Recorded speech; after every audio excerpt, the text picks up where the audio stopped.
Assalamualaikum. Hai semua. Jom bersama-sama dengan saya, Cikgu Hafisha. Kita belajar dan eksplor bersama-sama keindahan sains menggunakan aplikasi VR. Sudah bersedia? Jom kita mula.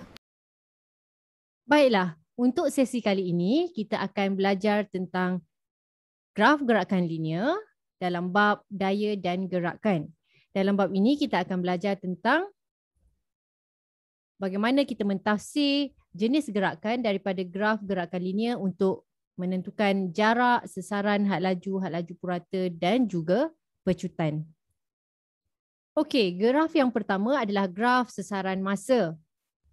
Melalui graf ini, kita akan ditunjukkan tentang sesaran objek berubah dengan masa. Maksudnya, kita boleh menentukan sesaran objek pada suatu masa yang tertentu. Ataupun kita boleh menentukan masa yang diambil oleh sesuatu objek untuk setiap sesaran. Sebagai contoh graf ni, okey, kita tengok graf sesaran masa. Okey, kita boleh tentukan berapakah sesaran objek pada masa 40 saat. Okey, bagaimana kita nak tentukan? Okey, kita perlu ambil pembaris. Okey, kita gariskan pada masa 40 saat dan kita akan cari nilai yang setara pada paksi Y, iaitu 60 meter. Kita boleh mencari berapakah masa yang diambil untuk sesuatu sesaran. Okey, contoh, masa untuk 15 meter diambil masanya sebanyak 10 saat. Okey? Daripada graf sesaran masa juga, kita boleh menentukan had laju dengan mengira kecerunan graf. Okey. Sebagai contoh, okey, daripada graf sesaran masa ini, kita boleh cari kecerunannya. Okey, kita dah belajar dalam matematik untuk mencari kecerunan graf. Kecerunan graf M sama dengan delta Y over delta X. Okey. So, ini adalah delta Y. Ini adalah delta X. Had laju sama dengan kecerunan graf sesaran masa. Okay, kita ambil nilai pada paksi Y dan juga paksi X. So, 60 tolak 15 dan 40 tolak 10.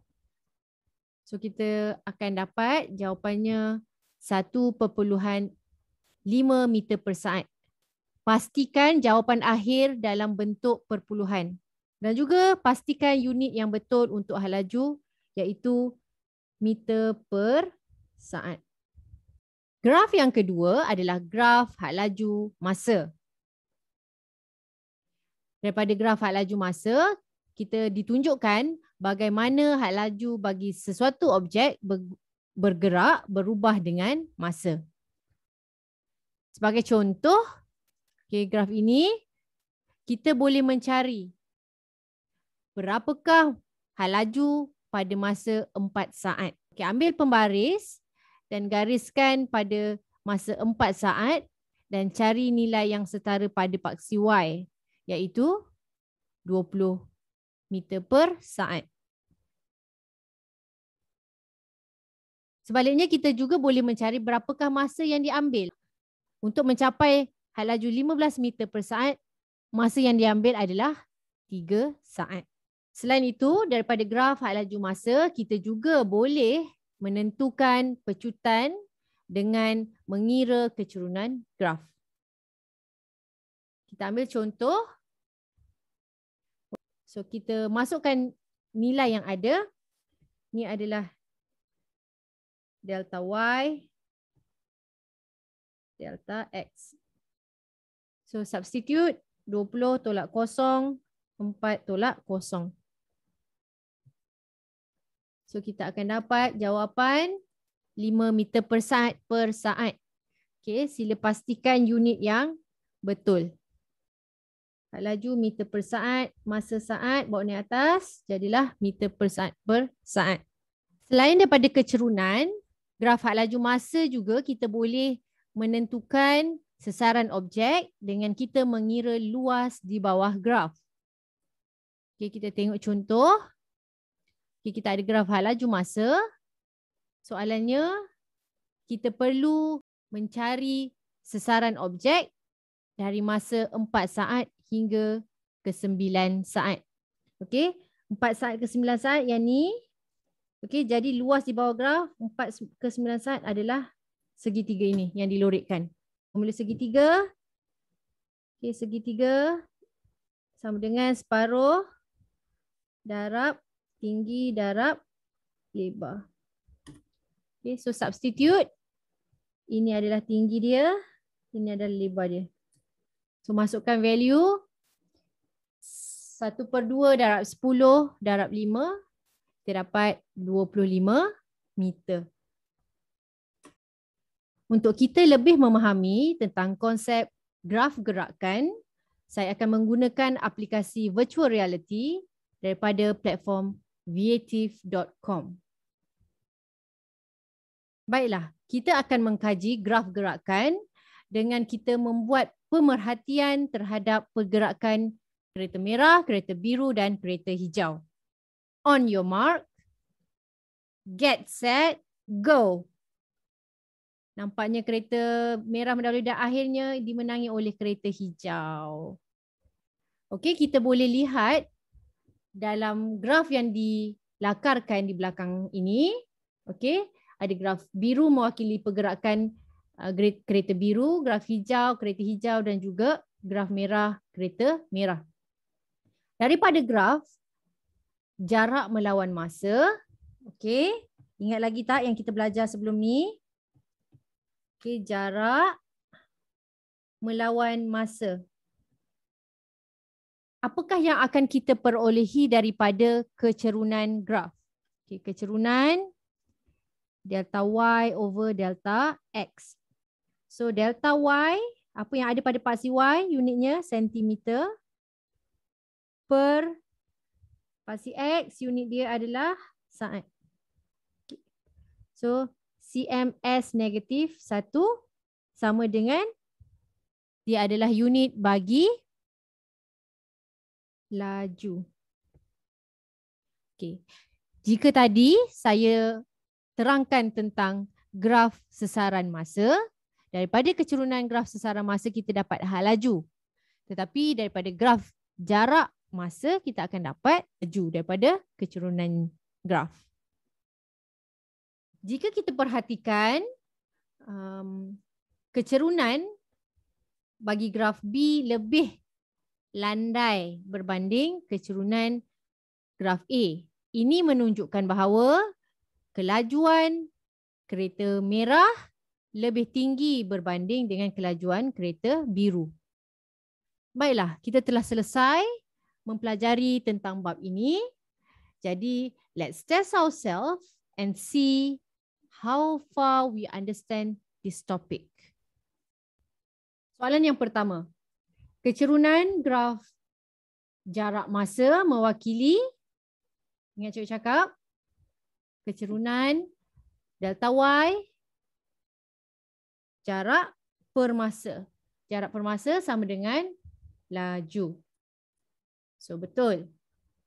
Soalan kedua, jika laju sesuatu objek itu adalah seragam, apakah yang akan terjadi kepada graf jarak masa? Okey, dia berada dalam kelajuan yang seragam. Ingat cikgu cakap, kelajuan suatu objek daripada graf jarak masa ni boleh dilihat melalui kecerunan dia. Straight diagonal line. Maksudnya apa?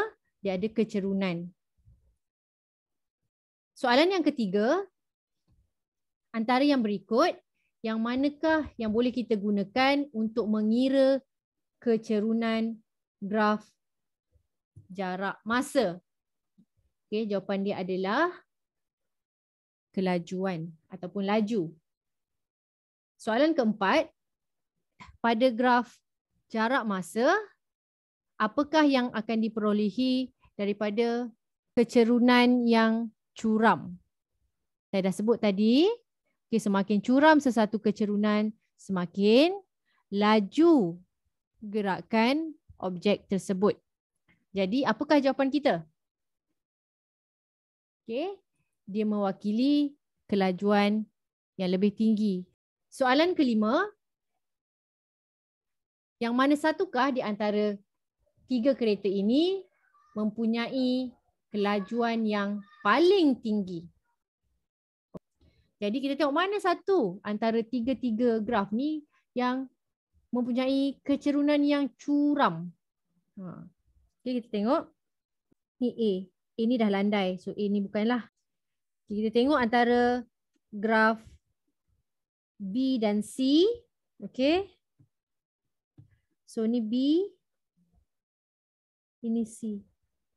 Yang manakah yang lebih curam? Tentulah graf kereta C. Okay, dia lebih curam. Okay, soalan yang keenam.